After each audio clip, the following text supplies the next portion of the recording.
ജല അപകടങ്ങളുണ്ടായാൽ വനിതകളെയും അത് നേരിടാൻ സജ്ജരാക്കാൻ പരിശീലനവുമായി ഡോക്ടർ ചാൾസൺ ഏഴിമല 26 തവണ പയ്യന്നൂർ പെരുമ്പാപ്പുഴ നീന്തിക്കടന്നാണ് 4 വനിതകൾ ആത്മവിശ്വാസത്തിന്റെ സന്ദേശം നാടിന് നൽകിയത്. ജല അപകടങ്ങളിൽ വനിതകളും പകച്ചു നിൽക്കുന്ന സാഹചര്യം ഉണ്ടാകരുതെന്ന ലക്ഷ്യത്തോടെയാണ് നീന്തൽ പരിശീലകനും ലൈഫ് ഗാർഡുമായ ഡോക്ടർ ചാൾസൺ ഏഴിമലയുടെ നേതൃത്വത്തിൽ 4 വനിതകളെ പെരുമ്പാപ്പുഴയിൽ നീന്തിച്ചത്. അതും 26 തവണ. പരിശീലിച്ചാൽ എന്തും സാധ്യമാകുമെന്ന സന്ദേശം കൂടിയാണ് 4 വനിതകൾ നൽകിയത്. പെരളശ്ശേരിയിലെ VK ഷൈജീന, ചക്രക്കല്ലിലെ P ദിൽഷ, മുഴപ്പിലങ്ങാടെ വിൻഷ ശരത്, കടമ്പൂരിലെ അപർണ വിശ്വനാഥ് എന്നിവരാണ് 26 തവണ പുഴ നീന്തിക്കടന്നത്.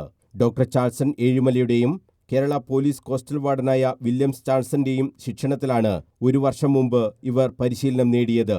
കായലിലും പുഴയിലും കടലിലുമെല്ലാം ഇവർ നീന്തൽ പരിശീലനം നേടി.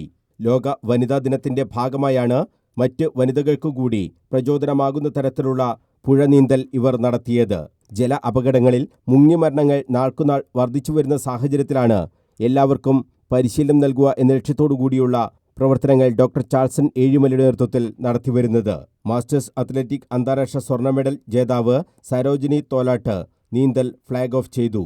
DYFI Payyanur block president PP Aneesha, പരിശീലകൻ ചാൾസൺ ഏഴിമല എന്നിവർ പുഴ നീന്തിക്കയറിയ വനിതകളെ പൊന്നാടി അണിയിച്ച് ആദരിച്ചു. News bureau, Kannur.